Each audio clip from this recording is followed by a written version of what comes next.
The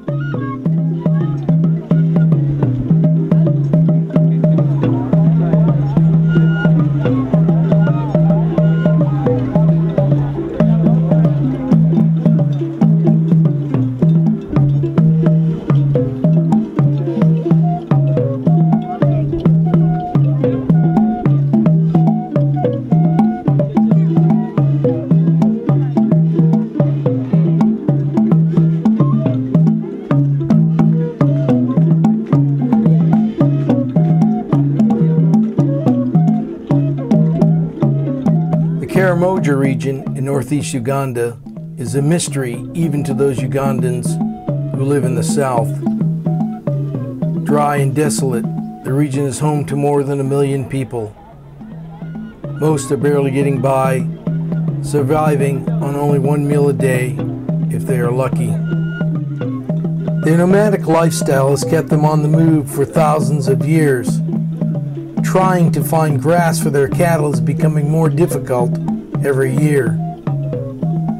This lifestyle forces them to move their villages periodically, building new huts several times during the year, constantly on the move in search of grass and water. Water is life here. In an area that only gets about 12 inches of rain a year, living without enough water is normal. Deep water wells and irrigation systems are needed, but they are scarce and hard to find. Cattle wranglers and shepherds have to move their herds many miles between wells and grass. Many NGOs have come here to help, but few remain, leaving without making any significant impact. If you drive 20 miles off this main highway in any direction, you'll find villages that have never been helped by any aid organization. In 1980, a famine killed 21% of the population, including 60% of the infants. In 2015, droughts wiped out 60 to 100% of their crops. The young men in cities and villages are addicted to a homemade alcohol called waraji. For 2,000 Ugandan shillings, that's about 52 cents, they can buy a pitcher and stay drunk for most of the day. Among the young men, it is a challenge to see how much they can drink until they pass out, forgetting about the troubles of life and their families. He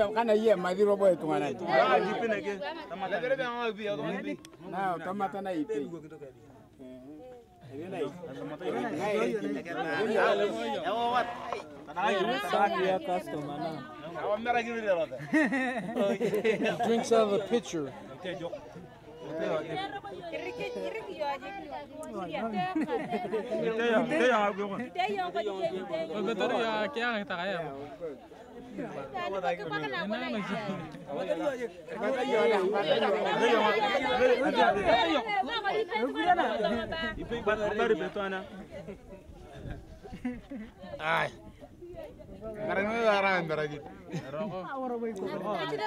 How much does that pitcher cost? How much does it cost for that pitcher?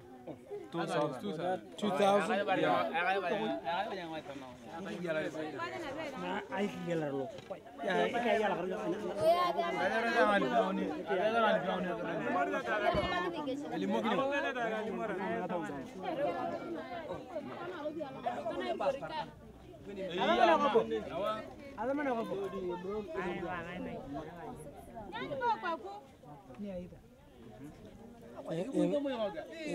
And how much do they drink of that a day? One person. 10.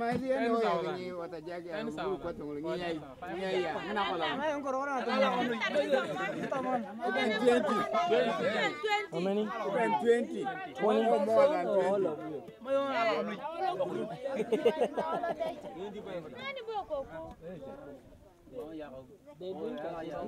Yes, they want to socialize. They like to socialize, to share. Most would rather drink than eat. Mothers make porridge out of their waraji and feed it to their children. Many mothers supplement breast milk with the brew. They also give the beer to their older children as well. Alcoholism has destroyed the family unit. There are very few men who actually support their families. It is mostly left up to the women to provide for their children. Oddly enough, it is the women who make money off this brew. Made from sorghum, which is a versatile grain, it is also used to make bread and porridge. In developed countries, it is used to feed cows and to make ethanol. The sorghum you see here is fermented for 3 days. They grind that one, then they mix with this one, they put the water, and then it is fermented for 3 days, and then they start now squeezing to make it what it is, or they just use it and they pour that hot water, they take it. They can either make it squeeze and then they take as if it is already filtered, or they can just use it the very way it is. They just pour some water as they keep on drinking until the local residue remains. That's when they will now give that one to these other children to eat. The women use the money to buy food for their children and to pay for school fees. Once a week, thousands of people come to this market to sell a wide variety of goods. Chickens are always needed, potatoes that rival Idaho's best, cooking supplies, fresh vegetables, and even sickles. It is a gathering place where all of the clans can come and see their friends and family and to catch up on the news. There's a lot of wheeling and dealing going on here, trying to get the best price for their prize cattle.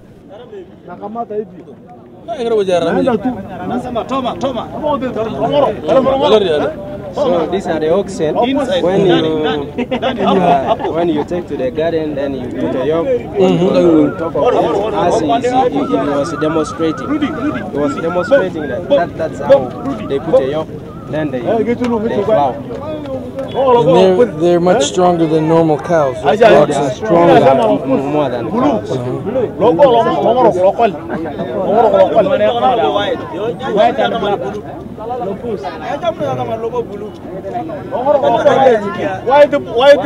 White, blue. White. That's the white animal, and the other one is white and black. It's a bull.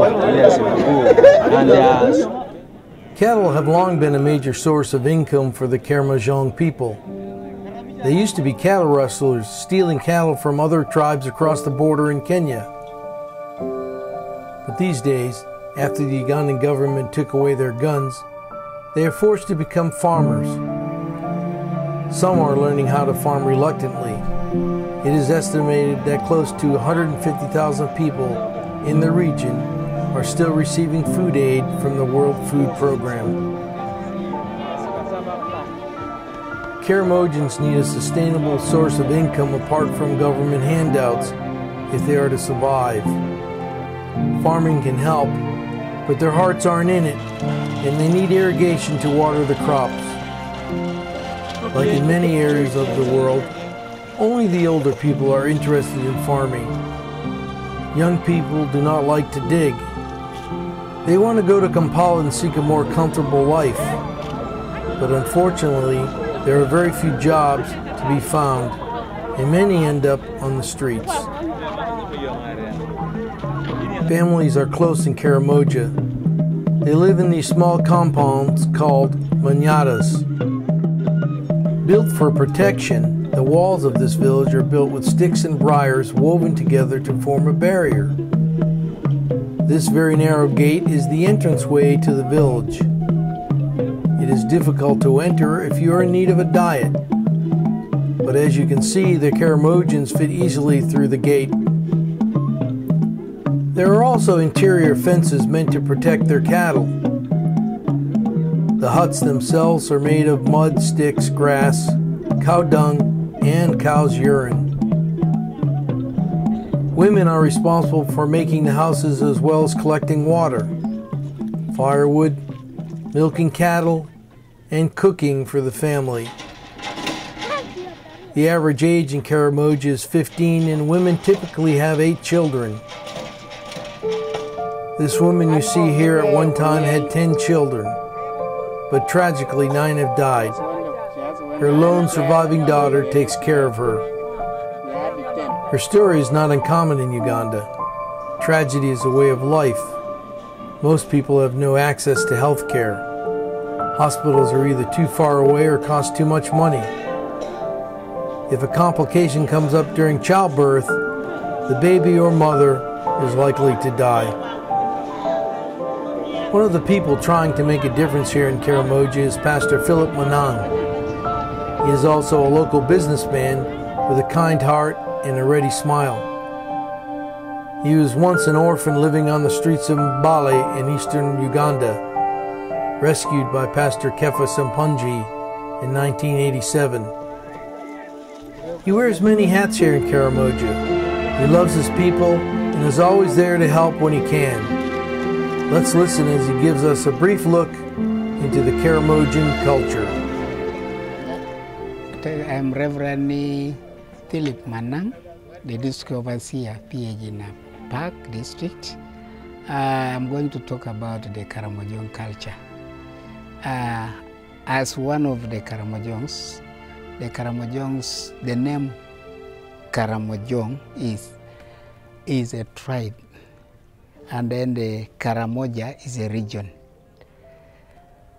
So here in Karamoja we have customs, beliefs, and as the Karamojons have, right from the beginning, they believe in sacrifices. When any misfortune comes in, like sickness, they always kill an animal. They smear themselves with that inside part of the body, and then they will think that maybe by doing that they will be able to relieve themselves from any attack. So the Karamojons are people who believe in polygamy. They marry many wives and they produce many children, which they cannot even afford to take care of. The Karamojons are people who like drinking. Drinking is like the order of the day. For them, they cannot even cook. In a day, you will never hardly will you find the Karamojons cooking, but you find them seated drinking, taking local brew. That is the life, and then the local residue that they get from the local brew, they take it for their children to eat. The Karamojons depend on many things, like they are cattle keepers. They take care of the animals, and that is what they believe, that without a cow, for them there is no life, and without sorghum, that is the staple food they eat. That's why they so much get involved in even these issues of raids. They come as a result because they cannot be able to pay for all these women. The only thing is that to get other animals elsewhere for you to pay for a wife. When you want to get a wife in Karamoja, there is always what we call engagement. You start engaging the woman and the man. They have sometimes when they come together, they start jumping up. The higher you go, the lady will identify this is the right man for me. Nay, the same with the man. You will know that this woman really will be the woman that will help me. So that is how they identify. And when they get this girl is taken to the family of the parents for some good time to learn many things, learn how to grind, learn how to cook, learn how to get firewood, and then from there they will be able to continue working in their home. And finally, they get married. After getting married, then this lady is taken officially now home to be part of that family. So that is how the Karamojons marry. But I know their culture is so difficult that it is not easy for the Karamojon to come out of the culture, neither to tell the Karamojon leave drinking, because that's the part of their lives. Some years back, the Karamojons used even to depend on blood. They prick the animal, they get blood, and then they mix them with the milk. That's how they survive in their corrals. That is their food, daily food in their corrals. The biggest city in Karamoja is Moroto, which is part of the Moroto district. It is approximately 420 kilometers northeast of Kampala. This area has become very popular in recent years because of the large deposits of various minerals discovered here, like gold, marble, silver, copper, iron, titanium, and many more. New roads have been built to help transport the precious materials out of the region to Kenya and Kampala. Pastor Philip opened up this small shop named Jehovah Jireh, which means the Lord will provide, in Matane, about 40 miles west of Moroto. He sells a variety of items, including small plastic bags with water in them because the normal plastic bottles are too expensive, juice boxes, small cans of spaghetti, soft drinks, cookware, and salt. The Ugandan government has encouraged Karamojans to shift their livelihoods from pastoralists to farmers. Pastor Philip has made the transition by growing his own produce, but it is a hard sell to the people in the villages. Since Pastor Philip lives in the city, he can easily sell his produce at the local market, which is not the case for those living in the villages who have to walk many miles to sell their crops. 80% of Ugandans are dependent on rain-fed agriculture, which makes up 60% of Uganda's export earnings. Thomas Charities, a non-profit organization based in the United States, is working with Pastor Philip and others to develop arable land in northern Uganda and Kenya. They help villagers buy large plots of land, which are cultivated into community gardens that benefit the people in the villages. They have over 400 women participating in this program right now in a small village near Gulu, which is in north-central Uganda. Of course, northern Uganda is in sub-Saharan Africa, so they also need deep water wells and irrigation systems. Thomas Charities has built 5 new deep water wells and fixed many others that needed repairs. This program works and is desperately needed in Karamoja. Their Touch a Village concept identifies needs in the villages and responds by helping them solve some of their problems. Clean water and access to health care are very important, and so is teaching people to become self-sufficient. Self-sufficiency is the key to survival. Africans have to create their own jobs. The governments, or for that matter corporations, do not create jobs that are available to villagers with no formal education. Pastor Philip and his wife Agnes are using their pulpit to not only feed souls, but also as a platform to help the community become self-sufficient. Training has been provided to help them develop income-generating projects like farming, sewing, and shopkeepers. The sky is the limit, and they are eager to grow their businesses. Most have never gone to any kind of school, so literacy training is vital. As the women have become more self-sufficient, many of the men are starting to realize that they can become useful again. Every potato or cabbage sold means that they will be able to buy clothes or sandals for their children. Their traditional way of life is evaporating rapidly. The Karamojon people, like many others in Africa, want to be able to send their children to school, learn how to read and write, see their children grow into adulthood, and start their own businesses. It is amazing to see the transformation that takes place in a village when someone comes to help. Lives are changed, families are made stronger, and hope returns. A new deep water well means children won't have to walk 6 miles for clean water, and farmers will now have water for their gardens. School fees for children will enable them to complete high school and perhaps go to college. Literacy training for adults will help them become entrepreneurs and become more self-sufficient. Nonprofits like Thomas Charities are making a difference one village at a time. If you would like to make an investment that will radically change someone's life, please consider donating to Thomas Charities at www.thomascharities.org.